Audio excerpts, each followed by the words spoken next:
this is exciting. We're at Dobbers Choppers. That's right. I'm gonna go check out the Dobber. Dobbers Choppers. So exciting. Exciting and new.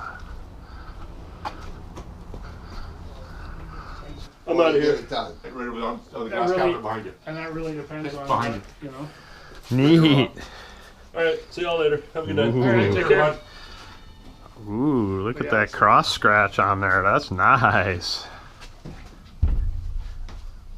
Yeah. Glad to hear he's happy. It's like even eliminated my gaskets for me. Thanks. That's nice.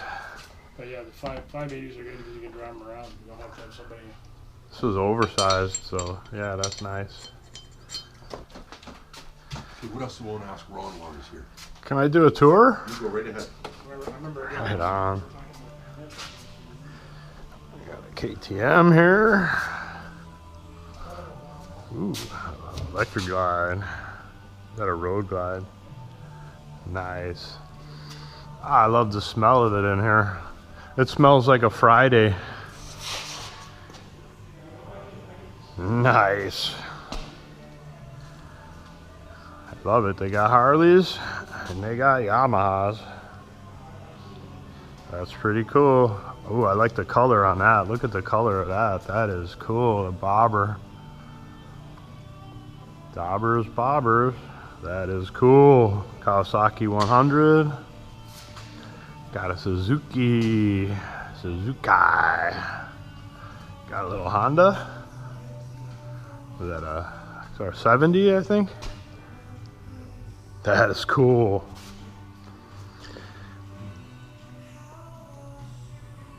Yeah. What we got here? A Yami? That's a Yamaha.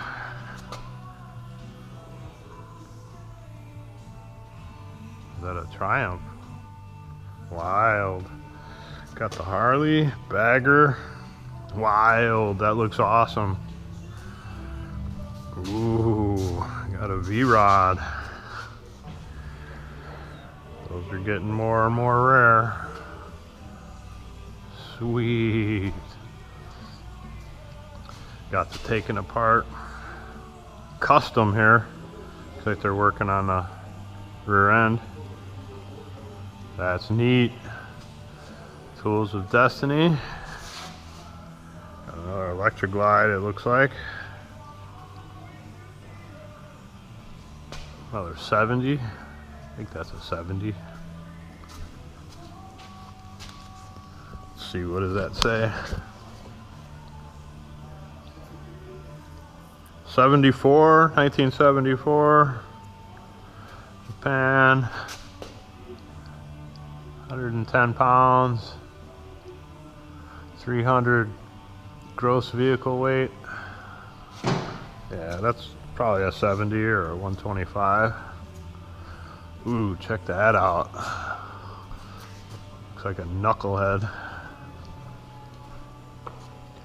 Ooh, that's an FL, 1941 to 1984. Wow, look at that. I love the Springer front end, huh? How cool is that? Major tools. Neat. Yeah, look at that open primary there. Heavy duty. Boy, it smells good out here. Check out the scooter. The Blade. That's cool. Look at that. Old school. Old school scooter. Key ring. Wild. Got an e-brake on it. Look at that. That is cool.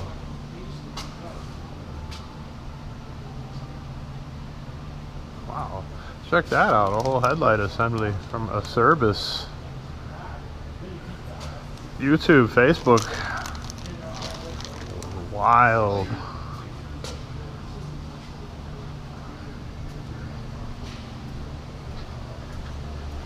Hey!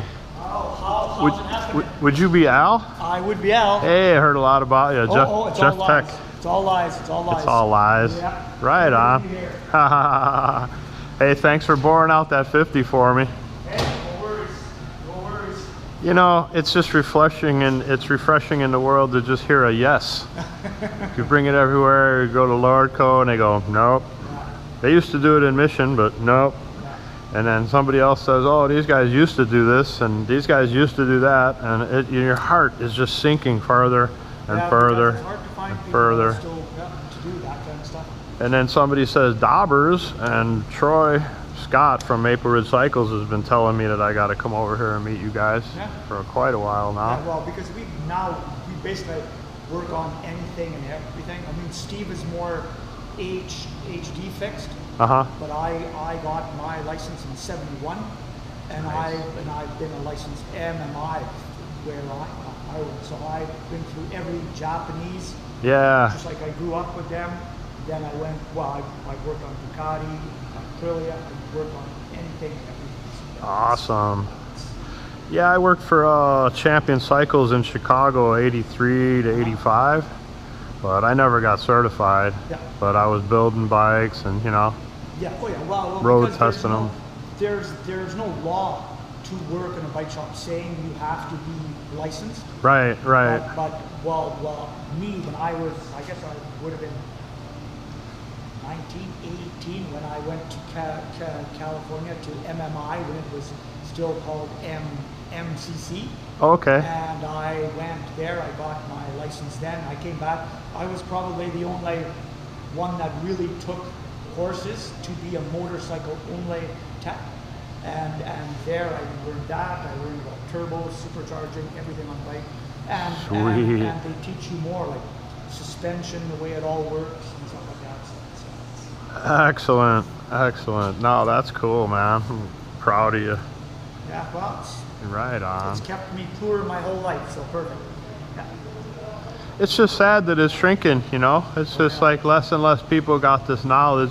That's why I started this channel, Metal Garage. Metal Garage? About a month and a half ago. I got almost 100 subscribers already, and working on a couple of those Z50s for Ramo.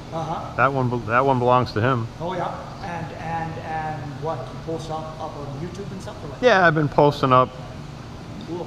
Basically, I was posting a video every day for the first month. Oh yeah, well, you gotta go a lot to get people to see it. Right. So, okay, and it's metal what again? Metal, Jeff Tech Metal Garage. Okay, I'm gonna go on today. And then I'm also a level 8 Google guide, so I reviewed Dobbers Choppers yesterday and put that on the map. And yeah, it's all just one step at a time, but I appreciate old stuff. I like keeping things running. Yeah. It breaks my heart when I see something that just needs a piece or two and you could get it back on the road. Yeah, well, it's like there, we got that 74 XL 350 there. Yep, look at that. Yeah, just like that. Just like when before I moved here, I owned like 7 of those things. Really? 2 that drove, and then the rest were for parts, because they do have issues like with the transmission. Yeah. And you can't get parts for them anymore. Nope. So yeah, I always had spares around them. Yeah, that thing's a thumper. Oh yeah, they're great fun. They're not fast. They don't do anything well, but you just put it in 3rd gear. You can drive up anything that's here. You can go straight up a hill, but you don't do it with any grace or style. But it always gets up there. Exactly. I love them. No, very cool stuff. It's neat to see Hondas and Harleys being worked on side by side. Yeah. Well, it's kind of a rarity these days. It's usually one or the other. Well, it's like DRZ here is a friend of mine. So you probably know Japan's Customs, or you see him around. I know of him. I've never actually met the guy, but very talented individual. Oh yeah. Well, we worked with him I've worked with him since I guess 2008. Really? That's cool. That's cool. Yeah. We both went down to Phoenix and stuff to work the shop there for the reality, blah blah blah. Did you do the metal thing? Hey? Did you do the metal thing in Texas? I'm a motorcycle tech guy. Right. And a builder there, just like I built for As Kicker from 2007 when I moved here from Manitoilet. And then, Man, a toilet. and then well, if you've ever been there, you'd know why. Yeah, I hear you. Yeah, just like right now, it's 55 below. Yeah, forget the that. windshield, yeah. Forget that. No, that's not my style. Yeah, and this is what I ride too, but I ride Supermoto. What is that? That's a DRZ Supermoto. Oh, okay. It has the dirt tires. It still has Supermoto wheels on it, but Right. you just put on dirt style. Well, it's adventure bike tires. Yeah, those are then- burly. Yeah, and then large tank. It's got all kinds of products on it. And you said that belongs to Japan's? Japan's. Yeah, this is. Nice. Yeah, this is his bike. Yeah, I've also got a couple of his Z50s here too. Well, they're now Z70s. Yeah, okay. Yeah. And then he's Everyone got gets a- Ramo's got a Yamaha 70, Yeah. the scooter, Yeah. kind of scooter looking thing. And then yeah, 230 quad, I got that running, and Quad Sport or a Quad Sport, yeah. Yeah, This yeah, is Quad Sport from 93, I think that one is. Wow, when I was still back there at the shop, I took a 87 Quad Sport S, you know, the S model, it's tall. Yeah. And I put in a 750 Seika motor. Oh my God. And we did it nice enough that you had to look 3 times to realize that there's something wrong with it, because I got it to all fit with the stock plastics. Didn't chop up the plastics or anything. Yeah. A 750 from what? Seika 750. Oh, no Seika kidding. Yamaha. No kidding. That's cool. It was, except it I scared mean, the 350 rips, the 750's got to be like a rocket ship. Yeah. How cool is that? Yeah, because it came out of it's a four-cylinder street bike engine. So Yeah. That's what I got, a basket case from a helicopter mechanic from Israel. He had to go back to become an officer in the Israeli army. Uh-huh. And I got a $7,000 82 650 Katana project. Oh, nice. And it was all in parts, in pieces and bins. So I just finished reassembling that engine. Yep.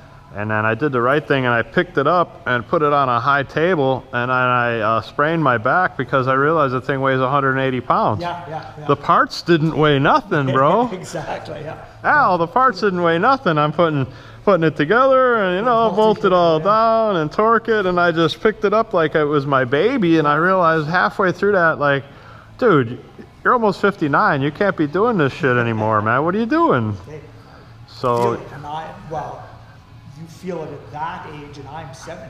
see? Yeah. Just like it's way worse for me. Nah, once this is in your blood, like my first socket set, I couldn't wait to take something apart.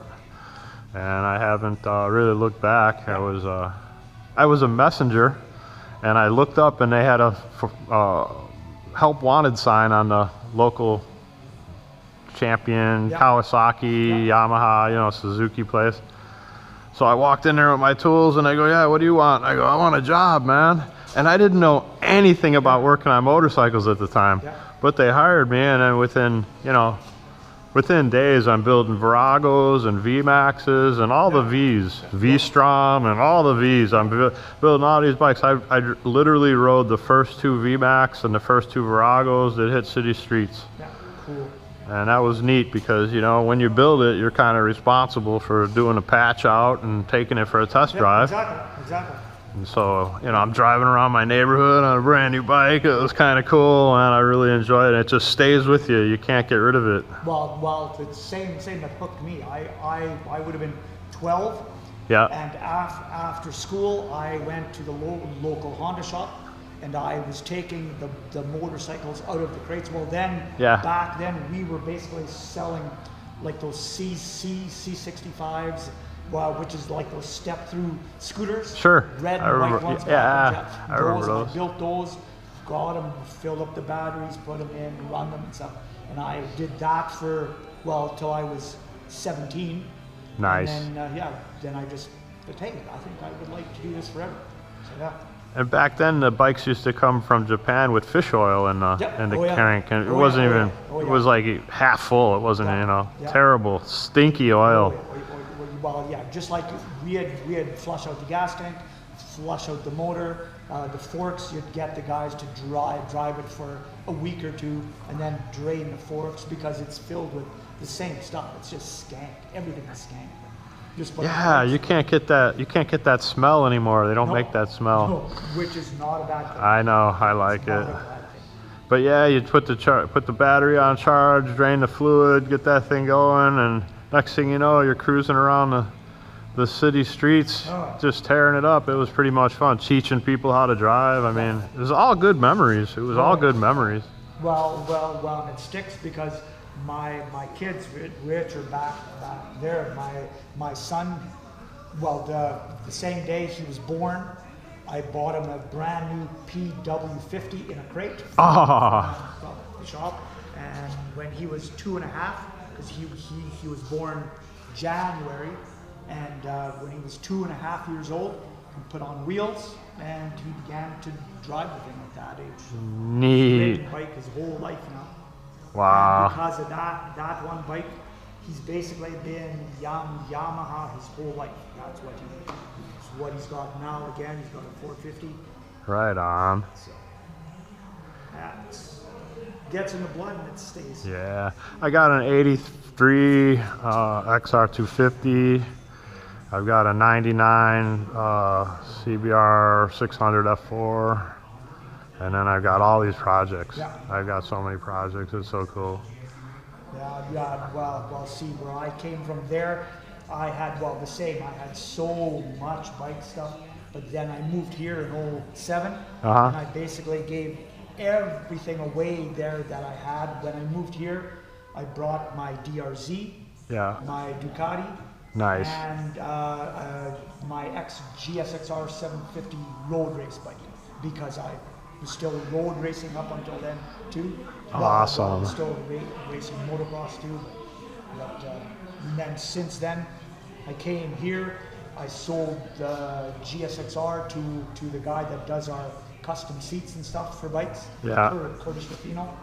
And then neat. I sold. Oh no! I also came here with a 75 RV 125 Suzuki. You know those big I remember those. wheel things? Yeah. I gave that to Carl as well, to Japan's. I gave him that too. Yeah, I think my first bike was a 71 CB 100. Yep. I drove the hell out of that thing. My first street bike that I could drive the whole time was a 71 XL or SL 100. Okay. Yeah, same. Yeah. And then I upgraded to the 125, Same thing. and it went like 50 going downhill. Yeah. Well, even my 100, because I drove it. Well, my girlfriend at the time moved from where I lived, Steinbach, to Portage la Prairie. Okay. Which is about 200 kilometers away, and I would drive that thing to go visit her, and I would be flat out going 55 down road, being passed by everything. Everything would pass me. But yeah. What can you tell me about this one here? This thing, we're just in the middle of mock-up now. We're just setting, just like the guy brought all kinds of stuff. Now we're seeing how we're gonna go. Just getting a direction of what he wants. Right. Like that. It reminds me a lot of the first chopper I rode. It was a 68 Triumph Bonneville chopper with a Springer front end. It was about 200 miles over. Oh, yeah. And yeah, hardtail. And the only spring you got out of it is if you let a little bit of air out of the back tire. Yeah, well, yeah, that'll be like this thing wasn't a rigid before. It's a welding kit. Okay. To make it rigid, but yeah, just like it's kind of the same thing. But it had been started by somebody else. Okay. Basically messed everything up. So now we're correcting it all. And just like we changed the front end and stuff like that, gave it a little bit more rake to just kick it out a little bit more, because the way it had been before, the bike was standing. You know, we're trying to keep the frame somewhat level-ish. Rake and trail correct. Right on. So, just like those are some hella nice wheels on there. Yeah. We just picked up those, the ones that came off weren't horrendous, but they were smaller, and they had been, I think they just went to Canadian Tire, bought that black paint and painted everything. So he wanted a little bit more shine. Yeah, no, that thing is looking good. Got the Shorties on there. Just really cool. Really cool stuff. The pipes are coming off though. We're putting on probably a set of Vance and Hines little short shots. They end up right here because these would be so obnoxiously loud. Oh, those are insane, and they melt your right ankle. Yeah. Oh yeah. Well, you put your foot down on the light, your shoes would catch fire. That's what I mean. Yeah, it's just. I never forget, my buddy had a Honda. I don't remember what year it was, but it was that 400 Super Sport. Okay, yeah. And the same thing, he had 4 into none, and it would just exit right at your ankle. And I took my driver test on that, and the guy was like, you know, this thing's really too loud for me to even test you on it. And I'm like, yeah, well, all right, whatever. He did it anyway, but the thing shot flames out of it. Kind of funny. Well, yeah, as soon as the muffler comes off, there's no back pressure, so yeah, it just blows fumes around everywhere. And he literally put the car exhaust, like he just shoved the car exhaust in there, and it worked, but it exited right on your ankle. It was just stupid. Right on. Well, thanks, Al. Thanks for the info. No worries. Have a happy Friday, mister. Oh yeah, always. And tune into Metal Garage to see your abridged interview. Yeah. Right on. Right on. I'll be up there today. I'll take a peek. Yeah, thanks again for fixing that 50. You're like the last bastion of hope on the whole planet, really. You know, I pride myself in doing those odd jobs. And same thing with Troy over at the bike shop. Like, he's the last guy in the world that he'll work on dime store brands. Yeah, well, same as there. You know, exactly. Is this a 70 or 125? This is a 74 XR75. Yeah, okay, that's what I thought. Yeah. I looked at the nomenclature, but I couldn't see the engine side. Yeah, because and it had been somewhat changed. They painted what should have been that nice charcoal gray. They painted it blue, so it's all being repainted the way it should be again. Oh, you're going to restore it to original. Yep. Neat. Yep. We've got a whole box of everything. The top end is being done. Fresh piston, fresh bore. So it'll be like new there. Yeah. That's cool. Frame will either get painted or powder coated, whichever. So this is 74, so it's got the long crank, right? Yep. See, mine, that's original. That's OG. It's got the short crank on it. Yep. I had to get that piston from Belgium. Yeah, oh yeah. Well, most of the parts a person can still find. It's surprising. Yeah. Because, well, it's like, this is one of the top end kits that I'm doing for Carl for his one Z50. This is from China too, but yeah. Oh, see, you got the tall, you got the tall dome with the. Where did you get that from? This just came off of probably from Amazon. No kidding. Yeah. Carl just picked it up. Every one I order is the short one. Yeah. Every one I keep ordering different ones, and they keep sending me. And it'll say from 1967 to 1982, and it's like, nope, it isn't. That's the correct one. Yeah, and then it comes like complete. You got gaskets, everything, exhaust studs, everything comes in the same little kit. You don't have any head gaskets for that 50, do you? No. that I can't say as I do. I was gonna reuse that one, but I see you got it off of there for me, so that's cool. I'll just use the one from the new kit. Yeah, because the base gasket you could make, of course, if you don't have one. But even for a head gasket? The head gasket. That's hard. Because that one needs the ring. Yeah. It's got the silicone in there. Yeah. Without that firing in it, it'll just burn its way out in short order. Where would I get a head gasket for that? Like on I would assume you can still get that from Honda. Yeah. You should be able to look it up. And you can get it sent for here, or you can go to ronnies.com. Okay. And if you go on there, it'll list any part that they can still get for you, and it gives the price. It's a U.S. price, but they ship here. So, yeah. Right on. Yeah. Cool beans. I'll put that in my notes. Yeah, and Ronnie's sells for Honda, Suzuki, Yamaha, everything like that you can get. And where are they located? The state's forgetting what state. Probably Texas or somewhere cool. Somewhere probably mid, yeah. Yeah, right on. Good to know. Yep. Good info. Thanks, mister. Okay, sure enough. Have a great weekend.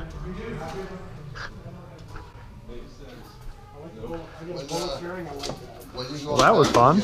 What's that? That was fun. Got a little interview. Talk with Al? Yeah. Right on.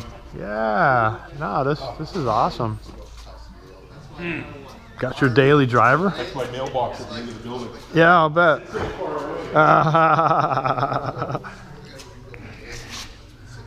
So cool. I think I need that decal. Yeah, Deckle? I think I need one of those. I got boxes of them. Do ya? Right on. That one? Yeah. Need one of those. And then medium, large. Oh, is this large? Large is the hard TV one. box. Large is the one that everyone seems to want. Right on. Large for extra large, for baseball caps, for Nice. both colors. Love the swag. What year? This is a 1959 panhead bottom end. Yeah, it is. 1974 shovelhead top end. Sweet. This one is a 1988, I think it is, Evo bottom end. Evo. And a 2002 twin cam top end. Just like GM, everything fits. Yeah, no, they don't. They're actually paid to make fit. Oh, But okay. they fit good now. And that's going to be a big horsepower because that's a square motor, 4-inch bore, 4-inch stroke. That's a big one. Yeah. It's just cool looking. So, That's just neat. yeah, I always wanted a panhead, so that's as close as Yeah. I've gotten.